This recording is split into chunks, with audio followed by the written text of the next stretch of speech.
আসসালামু আলাইকুম। মিরপুর নারী উদ্যোক্তা স্কুল অ্যান্ড ট্রেনিং সেন্টারে সবাইকে স্বাগত জানাচ্ছি। আমি নীলাঞ্জনা চম্পা। ঈদ শেষ হয়ে গেল, যে কোনো মূল্যে ঈদ শেষ হলো। এখন কি করবেন? কাজ করতে হবে না?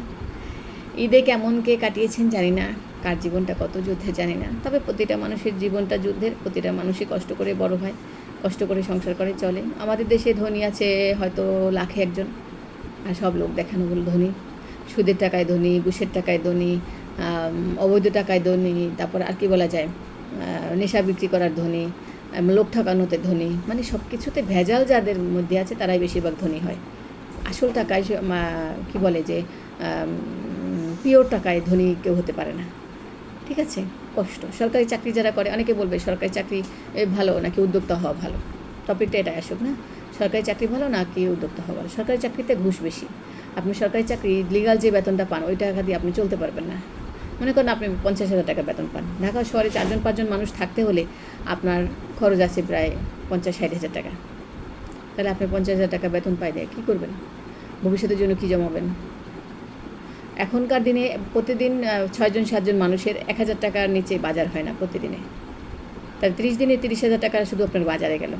তারপর ডাক্তার খরচ, তারপর বাচ্চাদের পড়াশোনা খরচ, তারপর এই যে ঘর ভাড়া, তো সব মিলায় কত যায়? আর সরকারি চাকরি অনেক অনেক আছে কোয়ার্টার পায়, সেই লেভেলটা তো সবার না, তাই না? সেই লেভেলটা আর একদিন আসি, কারা কারা কোয়ার্টার পায় বলবো। তো সবাই তো আর কোয়ার্টার পায় না, ঠিক আছে? তো এখন আবার সারাদিন আপনাকে, সবচেয়ে বড় কথা হলো একজন নারী যখন সারাদিন অফিসে থাকে সে কিন্তু সংসারটা সুন্দর রাখতে পারে না। একটা ছোটো বাচ্চা আছে, মনে করেন 5 বছর 3 বছরের 2টা বাচ্চা রেখে মা সারাদিন অফিসে, কে পালে এই বাচ্চা? কারো না কারো থাকতে হয় বাসায়, আত্মীয় স্বজন, তাকে খরচ দিতে হয় না? তারপর কাজের বুয়া, খরচ দিতে হয় না? আর কাজের বুয়ার কাছে বাচ্চা রেখে একজন মা কীভাবে সারাদিন অফিস করতে পারে? সেই বাচ্চা কি সুস্থ হবে? বেশিরভাগ চাকরি করে যারা ওদের বাচ্চা প্রতিবন্ধী। যেসব মায়েরা কাজ করে বেশিরভাগই বাচ্চা প্রতিবন্ধী হয়। কেন হয়? সুস্থ হয় না, ওই পেটে নিয়ে সারাদিন জাক্কা খেতে খেতে রাস্তা দৌড়ায়। তারপর আবার বাচ্চা রেখে সারাদিন বাইরে দৌড়ায়, বাচ্চা পুষ্টিকর খাবার পায় না, বাচ্চার যত্ন পায় না, গোসল হয় না, খাওয়া হয় না, কিছুই হয় না। তো ওই বাচ্চাটা কীভাবে সুস্থ হবে? হবে না। তো এই জন্য আপনাকে সুস্থ থাকতে হলে, আপনার বাচ্চাকে সুস্থভাবে জন্ম দিতে হলে আপনাকে অনেক সুন্দর খেয়াল রাখতে হবে নিজের প্রতি। বাচ্চা যখন পেটে থাকে, প্রেগনেন্সি অবস্থা, বাচ্চার প্রতি খুব খেয়াল রাখতে হবে। বাচ্চা হওয়ার পরে তাকে প্রতি ধাপে ধাপে, প্রতি বয়স অনুযায়ী খাওয়া দাওয়ার, তার যত্ন, সব কিছু। মাকে 24 ঘন্টা লেগে থেকেও বাচ্চা সুস্থ করতে পারে না, সেখানে একজন মা 24 ঘন্টা লেগে থাকে বাচ্চার পাশে, সে মানুষ করতে পারে না, কষ্ট হয়। আর একজন মা সারাদিন অফিস করে রাত 12টা বাজে 10টা বাজে বাসায় এসে সকাল 6টা বাজে আবার রওনা দেয়, এইটুকু সময় তো ঘুমিয়েই থাকে। তাহলে সে সংসারটা কীভাবে রক্ষা করলো, সেই সংসারটা কীভাবে সুন্দর রাখলো, সেই বাচ্চাটাকে কীভাবে আদর করে যত্ন করে মানুষ করলো? হবে না মানুষ। তো এই জন্য সব নারীদেরকে বলছি, কাজ শিখবেন, স্বাবলম্বী হবেন। আমি এমনও সেকশন রাখছি আপনাদের জন্য যে মনে করেন আপনার টাকা নেই, এখন মনে করেন আপনি একটা আমাদের তো নকশি সেলাই, কুশিকাজ, টেইলারিং, তিনটা মিলে আসে কত? প্রায় 15,000 বা 12,000 টাকা আসে।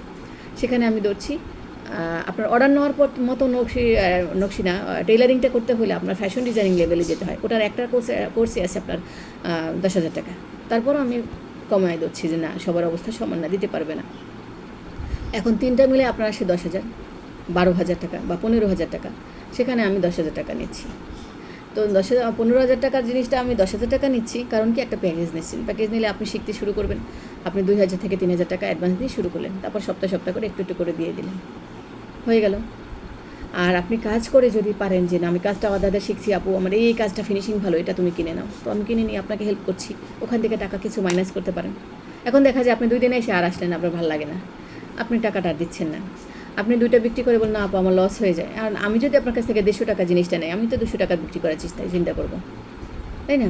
আমার তো লাভ দরকার আছে। আর আপনি যদি বলেন আমাকে তুমি 200 দিবা, তাহলে আমি কাস্টমারকে 250 চাইলে সে দিবে না। এখন আপনার তাহলে কাজও হইল না। অনেক মহিলার আছে অনেক কাজটা, সারা 3 দিন বসে একটা গলা বানাবে, ছেঁড়া বেড়া, কালার নষ্ট, রং জ্বলে গেছে, তারপরে কি বলে যে ময়লা পড়ে গেছে, এগুলো দুয়াশ করে না, কিছু না, ধরে নিয়ে আসে আপা এটা 200 টাকা দেবো। তাহলে কি আমি কি এখানে এতিমখানা খুলছি? এখানে বসে বসে আপনাদের খালি টাকা দিব? বলেন, আমার কি টাকার গাছ আছে? আমি একটা প্রোডাক্ট আপনার কাছ থেকে কিনে নিব, এই যে মনে করেন এটা আমি কিনে নিব, এটার দাম কত আছে? এটার দাম আছে কত? এটার দাম আছে মনে করেন 5 টাকা, তো আমি এটা 10 টাকা বিক্রি করব। এখন আপনি যদি এসে বলেন এটাই 10 টাকা দিতে হবে, তাহলে আমি কাস্টমারকে কত দেবো? তো প্রতিটা জিনিসই আপনি হিসাব করে কাজ করতে হবে। বিজনেস করতে গেলে বিজনেসের লেভেলে আসতে হবে। অমুক কত পড়ছে, তমুক কত পড়ছে, আপনার কত কষ্ট হয়েছে সেটা তো আমার দেখার বিষয় না। তো গার্মেন্টস কত দিচ্ছে, গার্মেন্টসের চেয়ে আমরা বেশি দিচ্ছি, গার্মেন্টস কম দেয়। গার্মেন্টস কখনোই ভালো কিছু দিতে পারে না। গার্মেন্টসের কাজ করা মানে লস। হ্যাঁ, লোক দেখানো যায় আমি গার্মেন্টসের কাজ করছি, আমি ওদের কোয়ালিটি অনেক ভালো রাখতে হবে। ওরা যদি বলে 5 সেন্টিমিটার 5-এর মধ্যে থাকতে হবে, কিন্তু লোকালটা 5 সেন্টিমিটার না, 6 সেন্টিমিটার হলেও মানুষ কিছু বলে না, বোঝে না অত কিছু, কারণ তার তো বিক্রির টেনশন নাই, সে নিজে নিয়ে পড়বে বা বাচ্চাকে দেবে। সেজন্য লোকাল কাজ কম হলেও ভালো। কিন্তু আমি আপনাদেরকে সব দিকে সুযোগ দিচ্ছি যে আপনারা কাজ করেন, শিখেন ভালো করে, তারপর সবাই ভালো করে শিখবেন। আজকে এক আপা আসছে, শিখছে, মানে সে পরীক্ষা দিতে আসছে, সে ভালো করে নেই, বলছে আবার ভর্তি হন, সে ভর্তি হয়েছে, এখন টেনশন যে টাকা কীভাবে দেবে। তো আমি বলছি তাকে অল্প টাকার মধ্যে, হ্যাঁ খুশিও বলছি 2000 টাকা, সে যেহেতু পারে, একটু কম পারে, আর নকশি সেলাই বলেছি 1000 টাকা, তো 3000 টাকা দিয়ে শিখবে। সে যদি 1 সপ্তাহের মধ্যে আমাকে কাজটা সুন্দর করে দেখাতে পারে এবং সে ভালো জিনিস বানিয়ে আমাকে আনতে পারে, আমি সেল করে দেবো। কিন্তু আমরা ভালো কাজ পাচ্ছি না, আপনারা কাজ পাচ্ছেন না, আর আমি লোক পাচ্ছি না। যারা যারা শিখছে একটু একটু স্বাবলম্বী হয়ে গেছে, সবাই নিজে নিজে বানিয়ে বিক্রি করছে, তারা আর আমার কাছে আসছে না। কিন্তু সবাই যে কাজ করবেন, আমার কাছ থেকে অর্ডার নেবেন, সেই চিন্তা করেই তো আসছেন। কিন্তু দেখা যায় আপনি আমাকে এটা মনে করেন 5 টাকা দিবেন, আমি 10 টাকা বিক্রি করব। এখন এটা যদি আপনি বাসায় বসে 10 টাকা বিক্রি করেন, আপনি তো আর আমার কাছে আসবেন না। তো সেরকম সবাই যারা স্বাবলম্বী হয়ে যায়, যারা একটু ভালো বিক্রি করতে পারে বাসায়, তারা কিন্তু আর আমার কাছে আসে না। ঠিক আছে? তো এই জন্য বললাম আগে দরকার যোগ্যতা। আমরা যোগ্যতার পেছনে সময় দিই, যোগ্যতাটা কত দেখি, নারীদের যোগ্যতা। এই জন্য আমরা পরীক্ষা সিস্টেম করছি, কোনো পড়ালেখা না। পরীক্ষা সিস্টেম হলো আমরা যে ডিজাইনটা দেবো, ওই ডিজাইনটা আমাদের সামনে বসে বানাতে হবে। যদি আপনার পরীক্ষায় 80-র উপর নম্বর আসে, আমরা HWতে নম্বর দিই, CWতে এরকম আলাদা করে 100 নম্বরে ধরি, CWটাই বেশি 50 মার্ক ওটাই আসে। তো দেখা যায় ওই সব কোয়ালিটি ঠিক থাকলে আপনার 80-র উপর মার্ক আসলে হয়। সেদিন আপা আসছে, টেলারিংয়ে একটা পরীক্ষা দিয়েছি, সে খুব কনফিডেন্ট আমি যে কোনো ডিজাইন পারি। পরে আমি ডিজাইন দিলাম, সেখানে 30 পেয়েছি, সব মিলে তাকে 50 দিয়েছি। তো 50 পাওয়ার পর তো সে কাজ পাবে না, 60 দিয়েছে, 50 না 60 দিয়েছে, তো তা তো কাজ পাবে না। কারণ কি, সে জামাটা একটু ভালো করে নেই, বুঝেই নেই, বলে আমি বুঝিই নেই। তাহলে আপনি এমন একজন উদ্যোক্তা হবেন, একটা ছবি দেখার সাথে সাথে বুঝে ফেলবেন এটা কি। এরকম একজন উদ্যোক্তা দরকার আমার তো এই ল্যাপড়া সাপড়া দরকার নাই, পারি না, বুঝি না, অসহায় তো দরকার নাই। আমার দরকার যোগ্যতা সম্পন্ন মানুষ। এখন মনে করেন আমি একটা গাড়ি চালাতে দেবো, একটা গাড়ি ভাড়া চালাবো, যে কোনো ড্রাইভার রেখে গাড়িটা চালাবো। এখন কেউ আসলো, আপা জীবনে গাড়ি ব্রেকও ধরে নেই, আমি তারা চাকরি দেবো? আর একজন বাবা কোনো রকম রিক্সা চালাইছিলাম, তারা আমি দেবো? একজন এসে বলবে বাপা অটো চালাইতাম আগে 10 বছর আগে, এখন কিন্তু চালাই না, তারা দেবো? কিন্তু যে এসে বলবে বাপা আমি এই যে এখন রানিং একটা গাড়িতে আছি, ওই গাড়ির বেতন পোষায় না, আমি আর একটা গাড়ি, আপনি একদিন আমার চালাই, আমার দেখেন, পরীক্ষা নেন, আমি যে কেমন চালাইতে পারি, তারপর আপনি আমার রাখেন, আমি তো তারই রাখবো। চল ভাই, আরও কতটুকু গাড়ি চালাই দেখা, তা না আমি আধা ঘন্টা তারা নিয়ে গাড়ি রাস্তায় ছাড়বো, যে ভাই চালা আমার নিয়ে, দেখে তুই কেমন চালাস, চালানো ভালো হলে আমি তোরা রেখে দেবো। তো আমি তো পরীক্ষা নিয়ে সাথে সাথে তারা রাখবো। এখন ওই যে মানুষগুলো আসছিল, রিক্সা চালাইছে, অটো চালাইছে, যে 10 বছরের কাজ ধরে নাই, সে মানুষগুলো হায় হায় আপা ভালো না, আমাদের কাজটা দিল না, তখন কি তারা পিটাইতে ইচ্ছা করে না? তো তোমার কাজটা দেবো কেন? তোমার তো যোগ্যতা নাই। ঠিক এরকম কাজটা আপনি যাদের কাছ থেকে নেবেন, সেই যোগ্যতাটা আপনার দেখায় না আনতে হবে। কেউ আপনাকে অসহায় বলে মায়া করবে, কিন্তু আপনাকে কাজ দেবে না। আপনি অসহায়, আপনার কিছু নাই, আপনার স্বামী পিটায়, আপনার বাচ্চা 2-3টা বানায় বসে রয়েছেন, আল্লাহ খাওয়াবে। এখন আপনি কাজ করবেন, পারেন না কিছু, কী কাজ করবেন? তো আমি ইউটিউব পারি, ওইটুক করছি, ওই 10 বছর আগে ধরছিলাম, ওটা 5 বছর আগে করছিলাম, ওইটা ভুলে গেছি, ওইটুক পারি, এইটুক দিয়ে কি বিজনেস করা যাবে? ওই ড্রাইভারের মতো আপনাকে চালাক হয়ে, একদম শক্ত হয়ে, মনে সাহস নিয়ে জানাইতে হবে, আপা ধরেন যেটা ধরবেন নিতেই পারবো, লন আপনার অর্ডার দেন, কত দিতে পারবেন?